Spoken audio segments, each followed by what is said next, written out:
नमस्कार, आप देख रहे हैं मीडिया ब्रेक। देशभक्ति की बात आते ही हमें हमारे शहीद वीर जवानों की याद आने लगती है। जैसे कि कारगिल युद्ध के दौरान विक्रम बत्रा सहित हमारी धरती कई शहीद वीर जवानों की कर्जदार है। जी हां, आज हम बात करेंगे उस वीर सपूत की जिसने जासूस बनकर आतंकियों के बीच में रहकर उनका खात्मा किया था। हम बात कर रहे हैं हरियाणा के शहीद मेजर मोहित शर्मा की।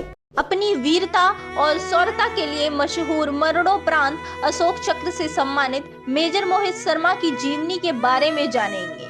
भारत माता के जाबाज सपूत मेजर मोहित शर्मा उन लोगों में से थे जिन्हें खुद से ज्यादा देश से प्यार था।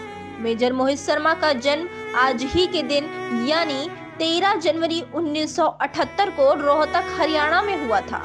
मेजर मोहित शर्मा की स्कूली शिक्षा खत्म होने के बाद उनके घर वालों ने उनका एडमिशन महाराष्ट्र के एक इंजीनियरिंग कॉलेज में करा दिया था, लेकिन जिसके दिल और दिमाग में देशभक्ति का जुनून बसा हो उसका ध्यान इंजीनियरिंग में कहाँ लगना था।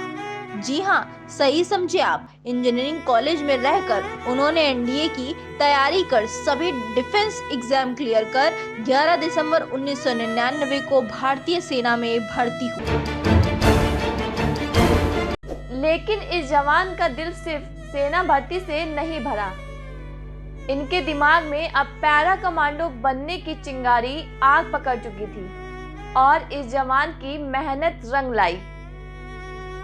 सेना भर्ती के 4 वर्ष बाद ही इन्हें पैरा कमांडो की कमान सौंप दी गई और उन्हें पैरा कमांडो बनने के बाद कश्मीर में स्थापित किया गया। साल 2004 में एक ऑपरेशन के दौरान मेजर मोहित शर्मा ने वो कर दिखाया जिसे लोगों ने सिर्फ कहानियों में ही पढ़ा था। जी हाँ, उस समय के 2 खूंखार आतंकवादियों का खात्मा करने के लिए शर्मा जी मेजर से इफ्तिखार भट्ट बनकर उन आतंकवादियों को अपनी बनाई कहानी में फंसाकर उनके ही साथ रहकर भारतीय जवानों को मारने की तरकीब बनाया करते थे। मेजर मोहित ने हिजबुल मुजाहिदीन में इफ्तिखार भट्ट बनकर घुसपैठ की थी। उन्होंने हिजबुल आतंकियों को इस कदर भरोसे में ले लिया था कि कोई भी उन पर शक नहीं कर पाया था और उन्होंने 2 आतंकवादियों को मौत के घाट उतार डाला। इस ऑपरेशन के दौरान एक आतंकी को मेजर पर शक हो गया था। इस पर मेजर ने जवाब दिया, अगर तुम्हें शक है तो गोली मार दो, और अपनी AK-47 जमीन पर नीचे गिरा दी। यह देखकर आतंकवादी कंफ्यूज हो गए। इसी दौरान मेजर मोहित ने अपनी 9 mm की पिस्तौल को लोड किया और दोनों आतंकियों को देखते ही देखते ढेर कर दिया।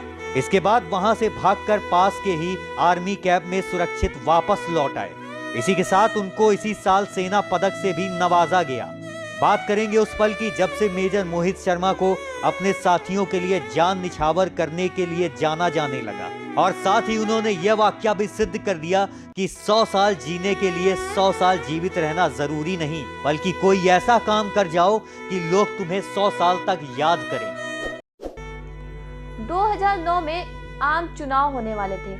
इसी बीच आतंकी गतिविधियां काफी बढ़ चुकी थी, जिसके चलते जगह जगह एंटी टेरर ऑपरेशन चलाए गए और इसी बीच 4 आतंकियों को मार गिराया गया। इन सभी गतिविधियों के बीच खुफिया एजेंसी ने सूचना दी कि कश्मीर के कुपवाड़ा जिले में हफरूदा के जंगलों में आतंकवादियों का एक बड़ा दल छुपा हुआ है। ये काम मेजर मोहित शर्मा के 1 पैरा SF और राष्ट्रीय राइफल्स के 2nd बटालियन को सौंपा गया।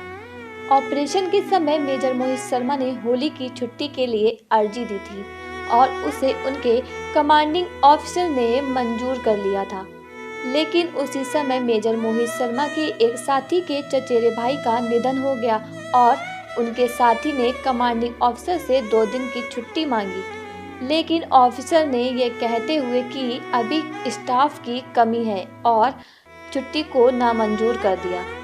यह बात जब मेजर मोहित शर्मा को पता चली तो उन्होंने अपने कमांडिंग अफसर से रिक्वेस्ट की कि उनकी छुट्टी को कैंसिल कर उनके साथी को छुट्टी की मंजूरी दे दें। मेजर मोहित शर्मा ने अपनी छुट्टी को 1 महीने के लिए टाल दिया अगर वह छुट्टी नहीं डालते तो शायद आज जिंदा होते।